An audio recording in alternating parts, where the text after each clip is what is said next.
So today, I'm going to talk about experience, the measure of faith.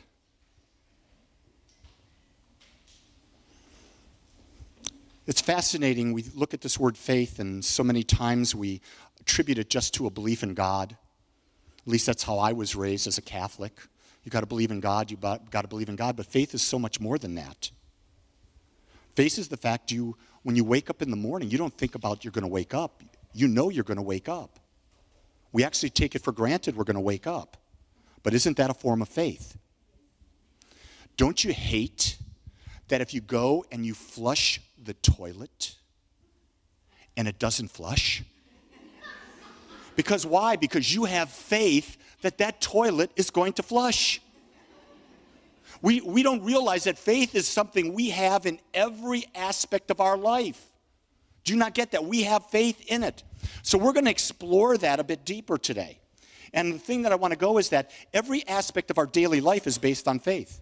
Without faith, there is nothing that we can depend upon, and consequently, our lives would be lived in a constant state of fear. There would be nothing we can trust. Do you realize that? Without faith, we would be living in fear because we'd be living in the unknown. We would not know what was going to happen. I'm going to use an example that I haven't cleared with my wife, but I know she'll let me use. Isn't it great to be married to the minister? Some people say, not so. Anyway, and I used this example in the class this morning. And that is, we don't realize the fear that we have around things. We have no idea, and we're going through our lives, and we're living, and there's something off in us, and we don't really understand what it is because we haven't faced it yet. And so a lot of you know, because I tell my stories all the time, you know it's all about Lee. And the story is that I went to a doctor 3 months ago. And I went to the doctor, had my blood work done. The blood work came back that I was very healthy, except my growth hormone was very down.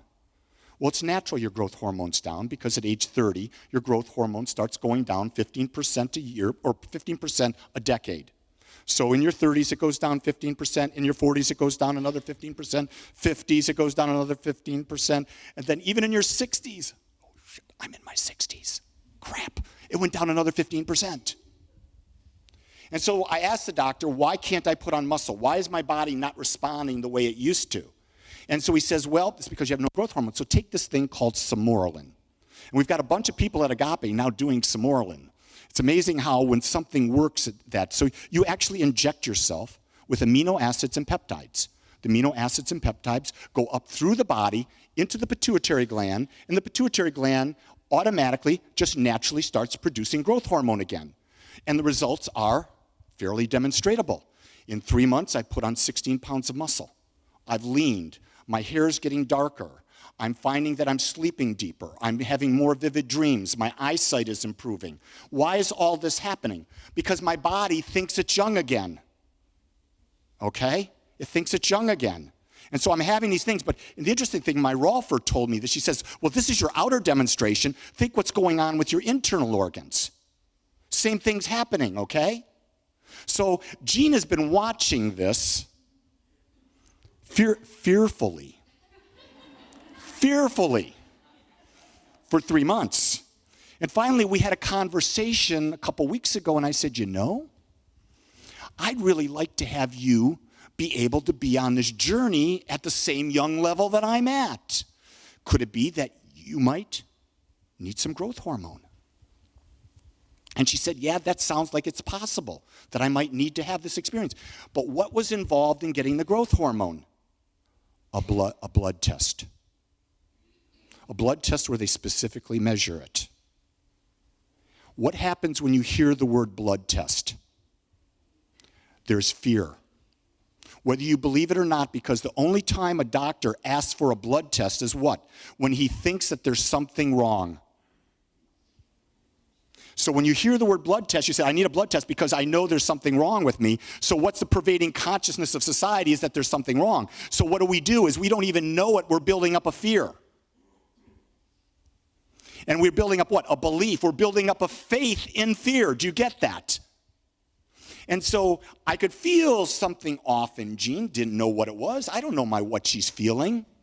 But Saturday she went and she got the results of her blood work. And the results came back that she's basically a very healthy person. Got a few vitamin issues, nothing big. And guess where her growth hormone was? Whew. So she says, I ordered the Samorlin. It'll be here next week. I says, we don't have to wait.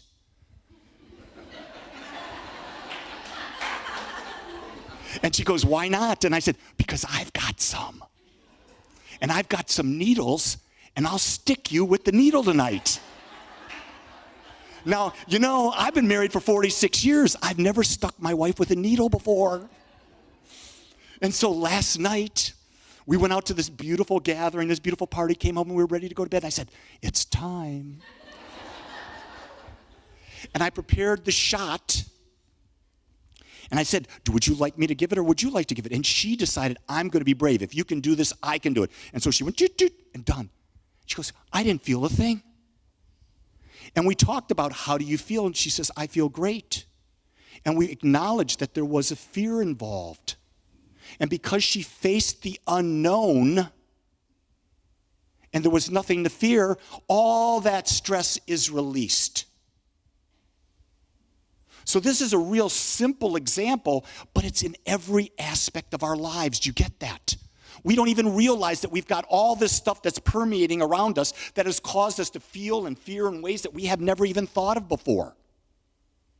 But who controls your fear? You do. But you got to be aware of it first. So let's go on. The level and scope of our faith shapes our life experience. This is really big. Because if we fear a lot, we're not going to live a very full life. Because here's what fear does. Fear stops us from stepping into the unknown. And where's all the good stuff? In the unknown.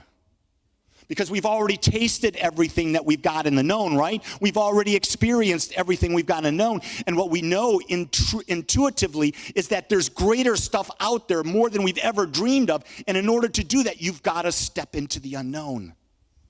That's one of the reasons why I travel to India, to Tibet, to Peru. I am stepping into the unknown. I'm going into places not knowing what I'm going to experience, and I'm relying on the inner me to be my guide as I do that. And so what I'm doing is I'm building a faith in me that I can be anywhere in the world and be me, and be safe, and be secure.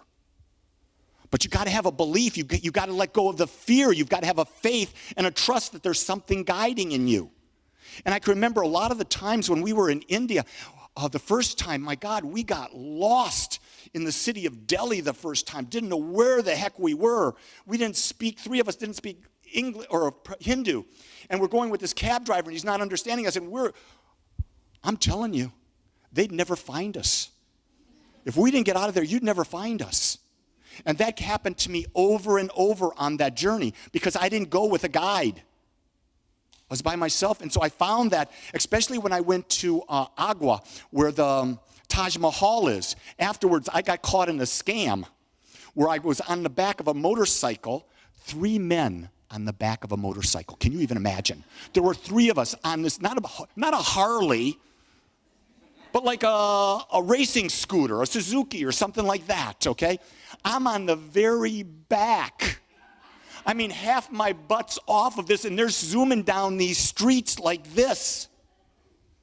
And I don't know where I'm at. And I said, if I fall off here and they kill me, no one will ever know where I was. And I said, no, I have faith. And it all worked out. It always does, because it's a belief I have. I have a belief that everything always works out for me. The question I ask you is, do you have that belief? That everything works out for you. Because if you have that belief, guess what? You're going to step into the unknown. If you are not stepping into the unknown, you're not going to have that belief. That belief is just an illusion. It's not the truth. Once we're able to establish in our mind the mental equivalent of success, health, and happiness, success, health, and happiness become our experience according to the law of action. So we have got to literally step into the person who would be there. We become that man. We become that woman energetically. How many people here daily sit down, close their eyes, and imagine the man or the woman they would be doing what they love and just be in that energy and feel that energy? That's the creative process. When you can feel emotionally the person you desire to be and you feel that person now, then everything in the physical universe lines up and you start to see the universe differently. And when you see the universe differently, you start to have new experiences because you're attracting new people, new situations that are going to feed that experience. Oh, I love this stuff. Our role then is to develop deep, bigger, and greater mental equivalents about where we want to experience our future and let go of our mental equivalents of the past. And here's where we are. We're always stuck in the past. We're reliving old memories of our old boyfriends, girlfriends, husbands, wives, parents. We're reliving all these horrific experiences, all these acts that maybe we felt we were victims at, and we keep bringing the past into the present, into the present, into the present. We're weighted down by all this monster, and we keep thinking we've got to do more psychological work, more digging it up, more digging it up. No, we don't. We need to focus on what we want. Because until we focus on what we want, we can't change the energy that we are. And until we change the energy that we are, we can't have a new experience. Do you get that?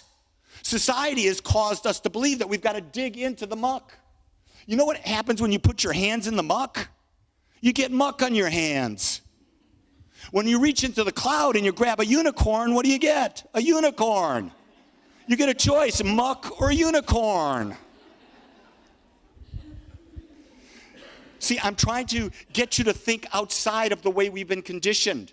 I'm trying you to get to understand that you are the individualized creator of your life, and as you are that individualized creator, you got to think for yourself. You do not ever rely on any other human being for your answers in the world. I'll be very clear about this.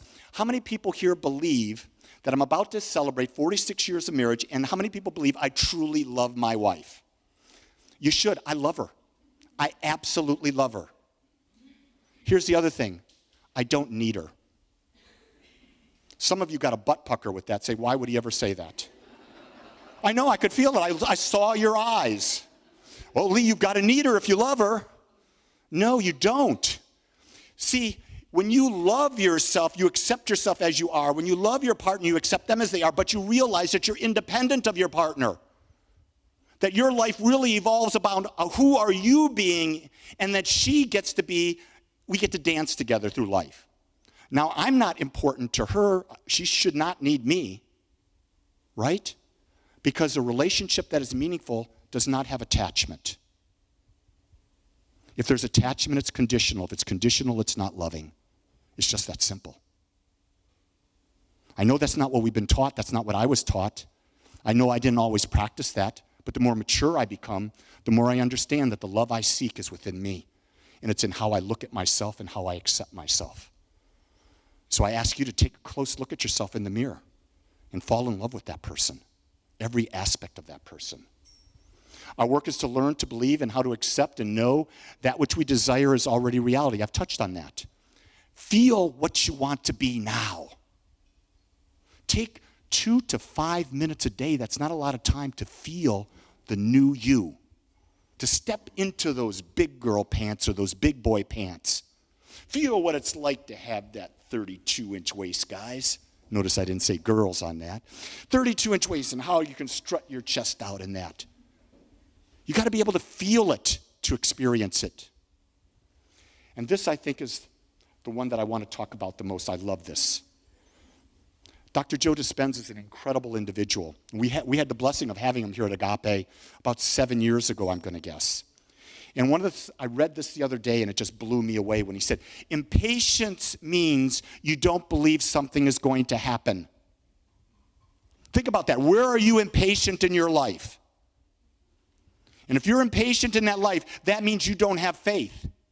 Because you don't believe it's going to happen because you are impatient about it happening. If you believe something's going to happen, there's no impatience. You're present in the moment.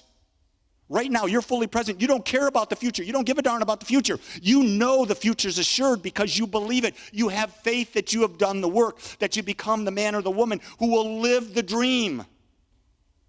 But if you don't have faith, you're going to be impatient. Oh, I wish I could heal now. I wonder if it's going to happen next week. I wonder if this is going to happen then. I wonder what else I can do. No, you've just got to build the faith. The first thing is you've got to know what you want to be, then build the faith to be that. That's how simple it is. We make this thing so complex. I was at the Holistic Fair last week on Sunday afterwards. And I'm telling you, there were so many modalities there that was just absolutely mind-boggling. You could spend thousands and thousands and thousands of dollars on this modality, that modality, that modality, and they're all wonderful in their own way. But the problem is, when you're in a modality, the question is, have you taken the time to figure out what you want, and have you dedicated every aspect of your life to becoming that man or woman? It's that simple. But we make it complex. We cloud it. Do I have the right crystals? Do I have a pyramid in my room that I can go in and feel the cosmic energy of the pyramid drawing from all corners into my being, freeing my chakras so I can be the new man? Now, I may have just mocked that, but let me share something with you. If you believe that it works, it'll work for you. It doesn't matter what you have faith in. But whatever you have faith in will determine what you become and what you experience. I am simply challenging you to have faith in yourself so you don't have to turn outside of yourself for your own good. See, the power you're seeking is not outside. We've been programmed to believe that. The power you are seeking has always been within your own heart. The key thing is to open your heart, to believe, to see, and know that the truth for you is already there. And all we have to do is let it out. I want to thank you for joining us today. I'm so grateful that you took your time to watch or listen to this message. If you found this message beneficial, I would ask that you go to our website, agapecsl.com. Once there, click on the donate button and experience the joy of conscious and purposeful giving. Or if you would like, text your gift by simply dialing 972-532-6976. It is through your gifts that we are able to bring this message to you in the world. I would ask that if you like this message, to please subscribe to my YouTube channel under my name, Lee Wolak. Again, I want to thank you for joining me in the Agape community as we learn how to better self-love through conscious living.